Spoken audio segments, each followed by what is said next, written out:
So I've been sitting here trying to do the video without crying, going back and thinking about the last year and what I've been through.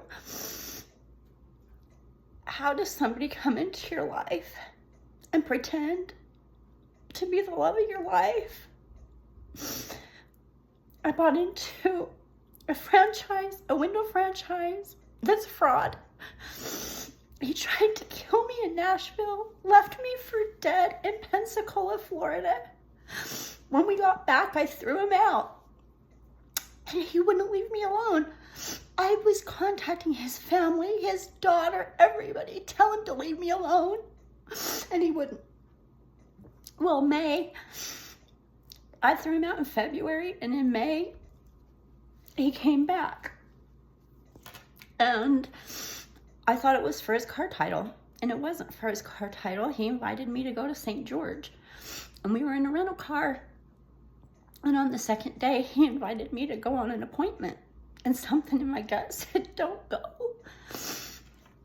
And, you know, we had been broken up from February to May, and he was with me Wednesday night and Thursday night. When he called me and said, meet me, I said no. I argued with him, but he wouldn't take no for an answer.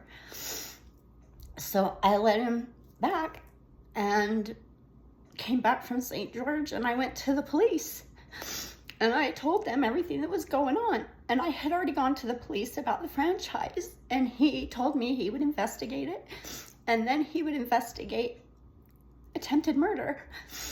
And he never did. He never investigated anything. They didn't investigate when he assaulted me and came back and was underneath me. He was underneath me. But he lied and got all my neighbors involved.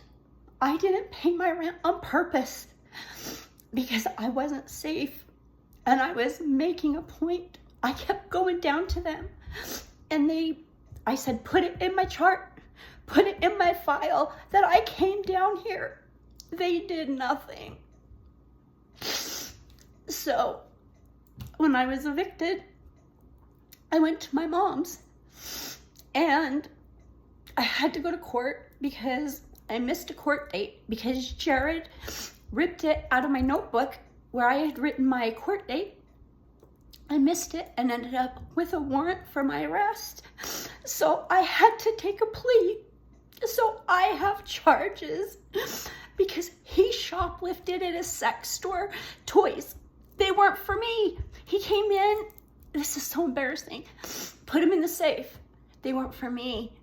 They were for Sharon Bartholomew. The spare was in his car.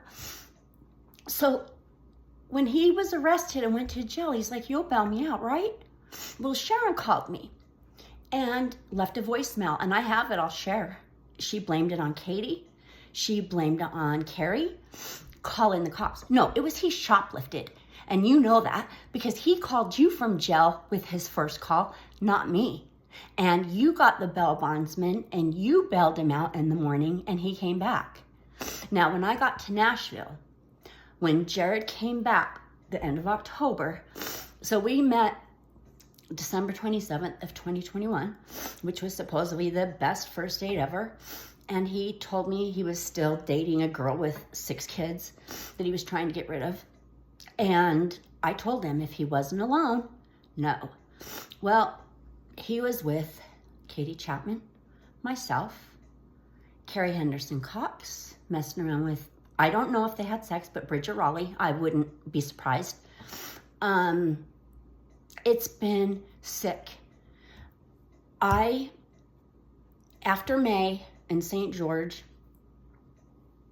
I don't know how I let him come back again, but we were going to my dream vacation in Mexico, and we rented a car. Well, we were supposed to be in Mexico for 3 days, and the original car reservation was in Jared's name. Well, it got changed to my name, but the reservation was only for 3 days. We were driving.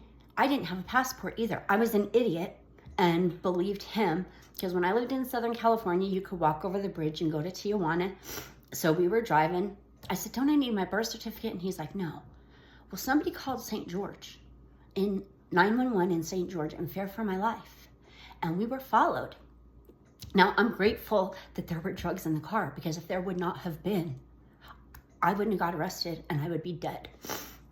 I was not coming back. I don't know if I was even making it to Vegas, but he had a suitcase full of gifts, love bombed me, everything.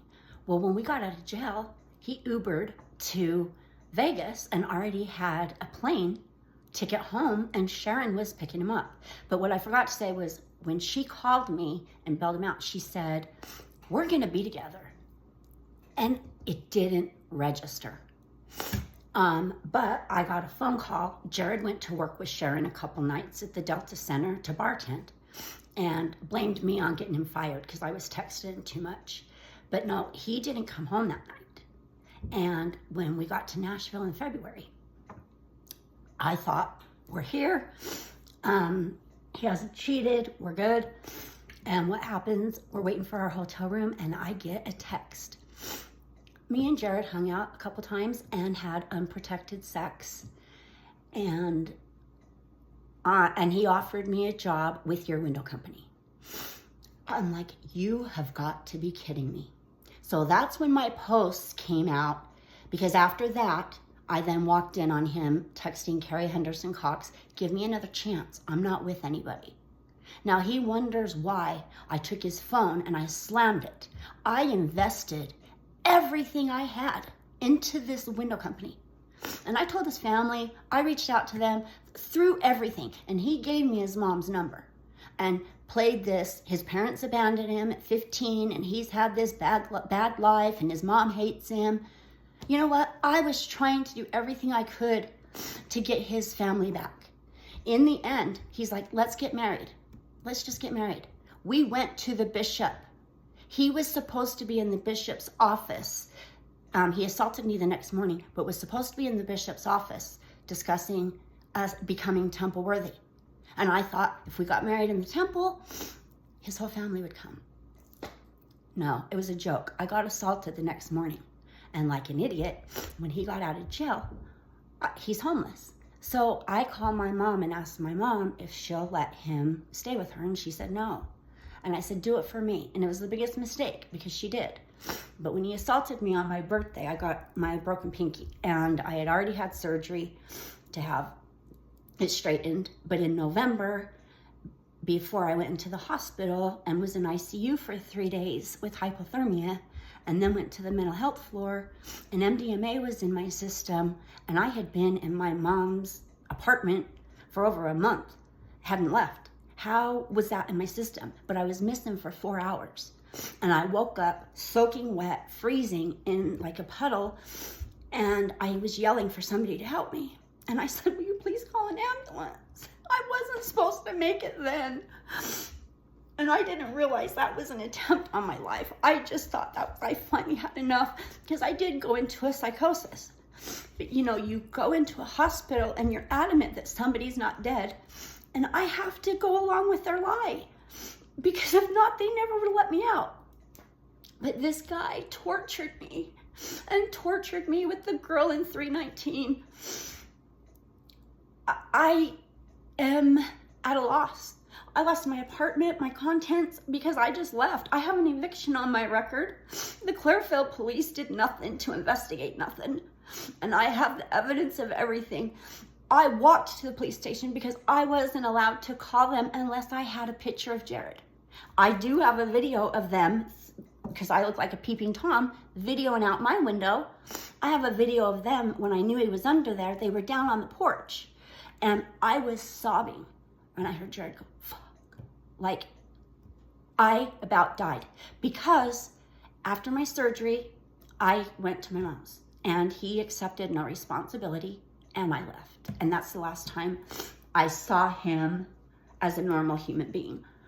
I mean, when he was with my mom, he was begging her, what do I have to do? What do I have to do to get her to love me? I love her so much. And it's BS. So when I had the sound of a drill in the side of my tub, and I was scared to death, and I ran to my neighbors, and I got no habla English. And I drove to my mom's, jumping up and down, he's gonna kill me, he's gonna kill me. And she didn't believe me because of the BS he fed her. which she cries over all the time now because she doubted me. They were somehow, and I have a video of it, she didn't believe me until she saw it. I don't know how they did it other than they had to get access from Lori Nelson's apartment because they're literally poking in the back of my freezer in the styrofoam. How they did it, I don't know, but I have the video of it. When my mom came and she watched the video, she came back and stayed with me until the day I got thrown out. But then they go and his dad calls my mom and texts my mom that he's suicidal and he's called all the hospitals and he's going to report him missing in the morning. Why don't you report him missing right then? And where he supposedly died is in Huntsville. And those of you that are from Utah know Huntsville is Blackout Alley, and he supposedly hung himself. I was told two different things. Susie Grace from when I worked at Desjardins contacted me and said, you gave me this BS of him dying and it was blunt force trauma to the head and fentanyl. But see, they filed false protective order and stalking injunctions against me, which I got arrested for. And that week in jail probably saved my life too. And saved part of my mental, because being in jail, I couldn't hear him. I couldn't hear anything. And that's when I was like, I'm not crazy. They were below me and I got 1,000 videos. There's a couple that barely pick up his voice, but he's there. But when I heard him say babe, I called his mom. I tried to call his brother. I said, call him, have your husband call him. It's my life that's on the line. The phone rang underneath and he answered hello and ran out of the bathroom. I was outside the door of that apartment, knocking on the door, called 911, and I got told to stop clogging the emergency lines with non-emergency calls. So, he was right inside the door, and the cop said, your protective order doesn't cover that apartment. Then why were they searching it prior? Why did they go downstairs to find him prior? When they came and arrested him, they told me there's a 61% chance he will come back and try to kill you. I never in a million years believed he would try to kill me, but I never in a million years thought he'd put his hands on me. So this is just a mess, and I've left a lot out.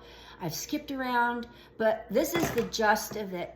And for a year, I've been isolated. God kept me isolated. This is God's story.